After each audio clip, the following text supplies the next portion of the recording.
Class 9th। आज हम पढ़ते हैं मानसून की वापसी। परिवर्तनीय मौसम अर्थात मौसम में परिवर्तन होता रहता है, बदलता मौसम।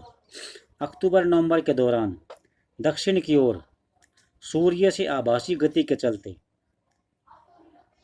मानसून गर्त या निम्न दाब वाला क्षेत्र उत्तरी मैदानों के ऊपर शिथिल हो जाता है। शिथिल का मतलब यहाँ पर कमजोर है।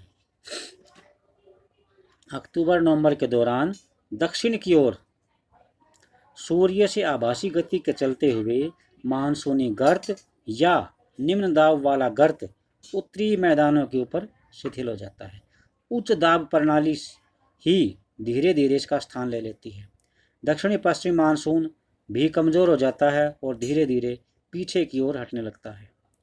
अक्टूबर के शुरू में मानसून पवनें उत्तर के मैदान से भी हट जाती हैं। ये मानसून की वापसी है। अब अक्टूबर और नवंबर का जो महीना है, अक्टूबर और नवंबर का महीना गर्म वर्षा ऋतु से शीत ऋतु में परिवर्तन का काल होता है। यानी गर्मी से गर्मी भी होती है, वर्षा ऋतु भी होती है। गर्मी और वर्षा ऋतु से वो ऋतु शीत ऋतु में बदलेगी। आप सब भी देखते हैं अक्टूबर और नवंबर में गर्मी से वर्षा ऋतु और वर्षा ऋतु से शीत ऋतु में मौसम का परिवर्तन होता है। मानसून की वापसी होने से उस टाइम मौसम कैसा रहता है? मौसम साफ रहता है, टेम्परेचर बढ़ जाता है, दिन का तापमान उच्च होता है, जबकि रातें, आप सब देखते हो कि अक्टूबर नवंबर में दिन में थोड़ी सी गर्मी पड़ती है, लेकिन रातें ठंडी और सुहावनी होती हैं। स्थल अभी भी आर्द्र होते हैं। उच्च तापमान और आर्द्रता वाली अवस्था की वजह से दिन का मौसम ऐसे लगता है कि जैसे बहुत बेचैनी वाला है। तो दिन का मौसम असहनीय नहीं हो जाता है। इसे आम भाषा में कवार की उमस के नाम से भी जाना जाता है। अक्टूबर के उत्तरार्ध में, यानी अक्टूबर जब आधा चला जाता है, खासकर उत्तरी भारत में तापमान तेजी से गिरने लगता है। ये जो आप अभी फिलहाल गर्मी देख रहे हो, ये कवार की उमस है अभी, और ये असहनीय होती है। तो आज इसी के बारे में पढ़ रहे हैं और ये महसूस भी कर रहे हैं। अब आप ये इम्पोर्टेंट क्वेश्चन आ गया। विश्व में सबसे अधिक वर्षा वाला क्षेत्र मासिनरम है, जो कि मेघालय में आता है। और ये किस लिए प्रसिद्ध है? स्टेलग्माइट और स्टेलक्टाइट गुफाओं के लिए जाना जाता है। दो चीज़ों के लिए जाना जाता है मासिनरम। तो बारिश के लिए सबसे अधिक बारिश यहीं पर होती है। दूसरा गुफाएं हैं, इनके नाम से भी जाना जाता है। नवंबर के आरंभ में, नवंबर के बिल्कुल शुरू में उत्तर पश्चिमी भारत के ऊपर निम्न दाब वाली अवस्था बंगाल की खाड़ी पर स्थानांतरित हो जाती है। यानी ये बंगाल की खाड़ी पर चली जाती है निम्न दाब की अवस्था। यह स्थानांतरण चक्रवाती निम्न दाब से संबंधित होता है। ये जो स्थानांतरण ट्रांसफर हुआ है चक्रवात के कारण होता है, चक्रवात निम्न दाब, जो कि अंडमान सागर के ऊपर उत्पन्न होता है। ये चक्रवात सामान्यतः भारत के पूर्वी तट को पार करते हैं, जिसके कारण बहुत भारी बारिश होती है। और ये उष्णकटिबंधीय चक्रवात विनाशकारी होते हैं, बाढ़ लाते हैं और बहुत विनाश करते हैं। गोदावरी, कृष्णा, कावेरी के सघन आबादी वाले डेल्टा प्रदेशों में प्राय चक्रवात आते हैं। यानी यहाँ पे जो गोदावरी, कृष्णा और कावेरी नदियाँ हैं, यहाँ पे जो ज़्यादा जनसंख्या निवास करती है, यहाँ पर चक्रवात आते हैं, जिनके चलते बड़े पैमाने पर जान और माल का नुकसान होता है। कभी कभार ये चक्रवात उड़ीसा, पश्चिम बंगाल और बांग्लादेश के तटीय क्षेत्रों में भी पहुंच जाते हैं। कोरोमंडल तट पर अधिकतर बारिश इन्हीं चक्रवातों और अवदाबों के कारण होती है। अब है वर्षा का वितरण। पश्चिमी तट और उत्तरी पश्चिमी तट, गुजरात से लेकर नीचे केरल तक और उत्तर पूर्वी भारत में लगभग 400 सेंटीमीटर बारिश होती है।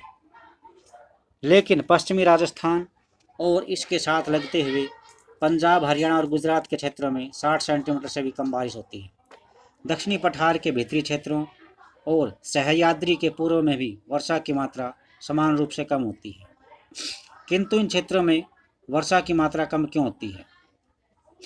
जम्मू कश्मीर के लेह में भी वर्षा की मात्रा बहुत कम होती है। देश के बाकी हिस्सों में भी वर्षा की मात्रा मध्यम यानी इतनी ज़्यादा नहीं होती। हिमपात सिर्फ हिमालय क्षेत्र में ही होता है। हिमपात यानी बर्फ़ पड़ती है।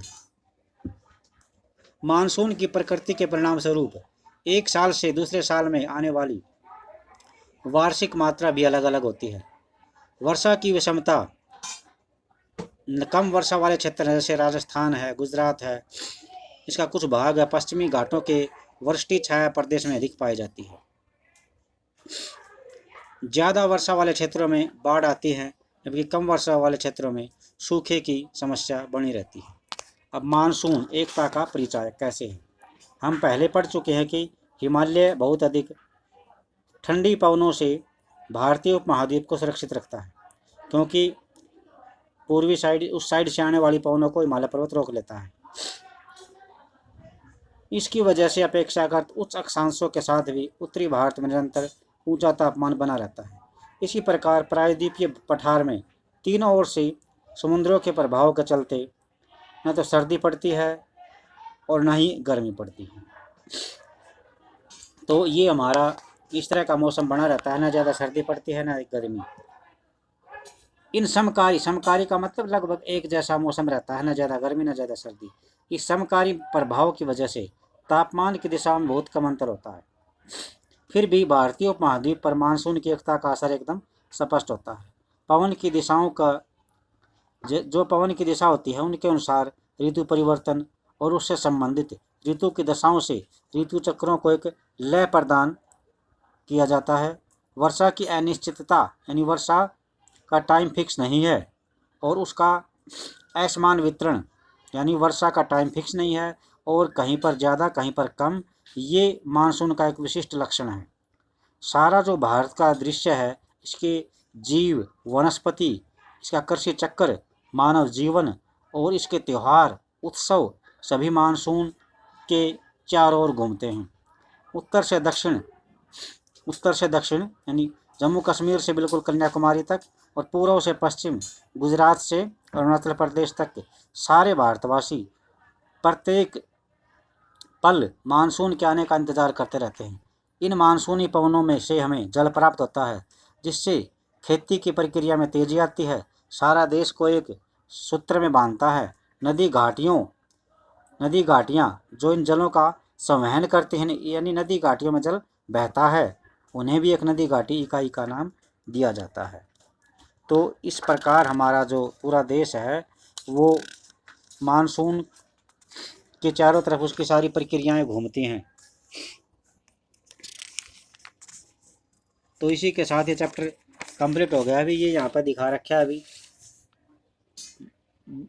जून और सितंबर के बीच में मौसम कैसा रहता है, मौसमी बारिश होती है, ये यहाँ पे दिखा रखा है।